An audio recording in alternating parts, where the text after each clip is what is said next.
तो मैं बता रहा था कि हमें हरियाणा में हमें अपने बेटों पर 100% कॉन्फिडेंस होता है। हरियाणा में एक बाप अपने बेटे को कूट रहा था और स्टेट में बच्चे पीटे जाते हैं, हमारे यहाँ कूटे जाते हैं। किसी ने बाप से पूछ लिया बेटे को क्यों कूट रहा है, बोले यार क्या करूं, कल इसका रिजल्ट आने वाला है और आज मुझे बाहर जाना है। ये है कॉन्फिडेंस। मालूम है 100% फेल होगा तो इसको आज ही पीट करके चलो। अच्छा, मैं तो Shri Ram college of commerce में पढ़ा, बेस्ट कॉलेज माना जाता है। सेकंड ईयर में फेल हो गया। मैंने अपने बाप को 6 महीने तक पता नहीं लगने दिया कि मैं फेल हो गया। इसे कहते हैं मैनेजमेंट। ये एमबीए वाले क्या खा करके करेंगे जो मैंने किया था।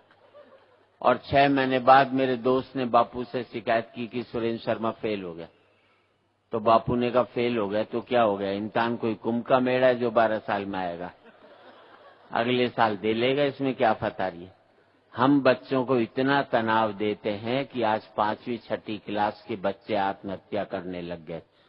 हमने बच्चों का बचपन मार करके रख दिया। इससे बड़ा अपराध माँ बाप कभी भी जिंदगी में नहीं कर सकते। जैसा जो बच्चा है किसी तरह जो कभी बढ़ता है कभी छोटा होता है। मैंने बालिया साहब, मैंने अपने बेटे से कह दिया था देख तू 50% से ज्यादा नंबर मत लियो, क्योंकि मेरे 51 आए थे। ज्यादा लिया था जिंदगी भर चिढ़ाता रहता। 45% लिया आया, 95% लिया था अमेरिका भाग लेता। 45% लिया है, मुझे छोड़कर गाजियाबाद भी नहीं भाग सकता। और मैं बात पर आपका इस पर आशीर्वाद चाहूंगा साहब, मेरा सुख ये नहीं है कि मेरा बेटा अमेरिका में बैठकर 5 लाख रुपया महीना कमा रहा है।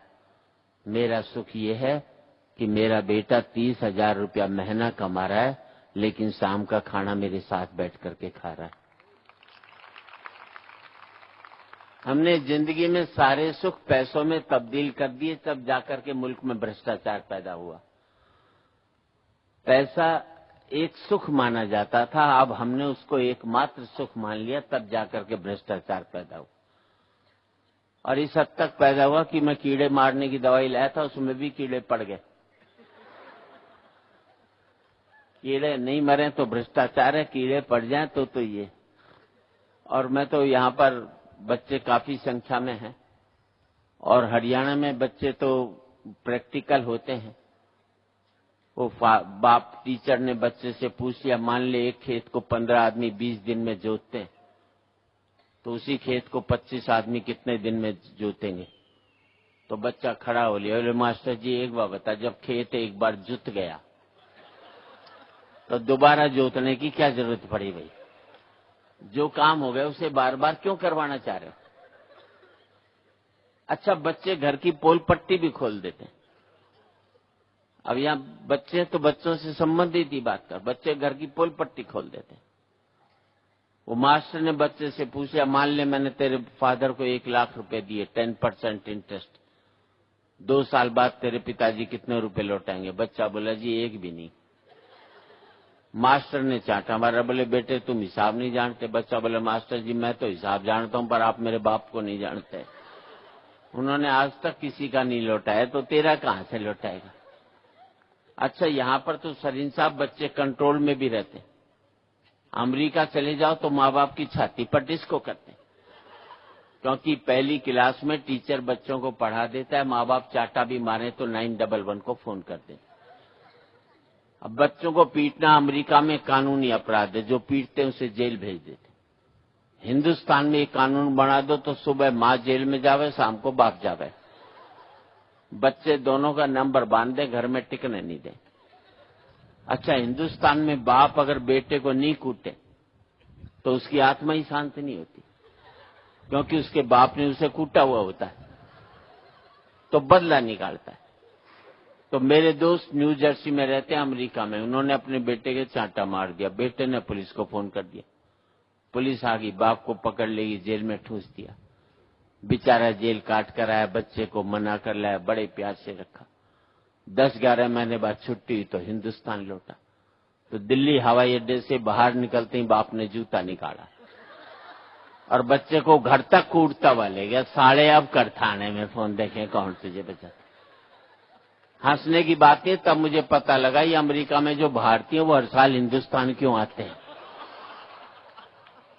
पहले मैं यही समझता था देश से बड़ा प्यार करते, तब पता लगा बच्चे कूटने के लिए हिंदुस्तान में आते हैं। हंसी मजाक की सैकड़ों बातें हैं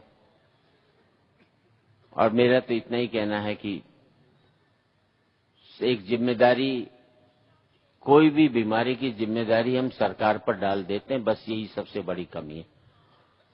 हम समझते हैं किसी भी काम के लिए सिर्फ सरकार जिम्मेदार है। मुझे भी किसी ने कहा कि बोले बच्चे भगवान की देन है, फिर सरकार क्यों मना करती है। मैंने भाई नौकरी फिर भगवान से ही लो, सरकार से क्यों मांगते हो। जब उसकी देन है तो उसी से।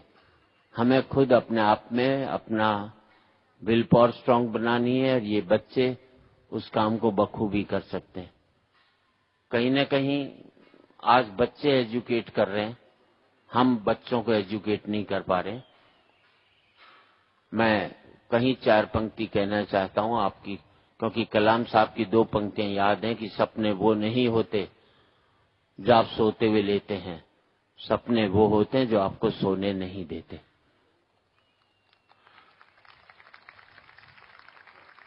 और गिद्ध ने चकोर से कहा तेरी कोई जिंदगी है, धरती पर बैठा सिर्फ चांद को ही ताकता है। मुझे देख क्या मैं ऊंचा उड़ता हूं, क्या मेरी उड़ान है। तो चकोर ने जवाब दिया ऐसी ऊंचाई और उड़ान से क्या फायदा जिसमें नजरें धरती पर पड़े मुर्दों को ही देखती रहती हैं।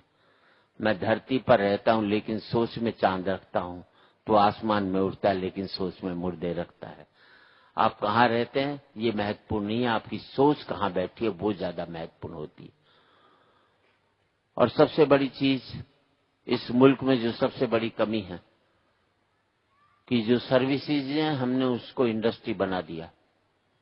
मैं चाहूंगा ये मेडिकल एक सर्विसेज है, इसको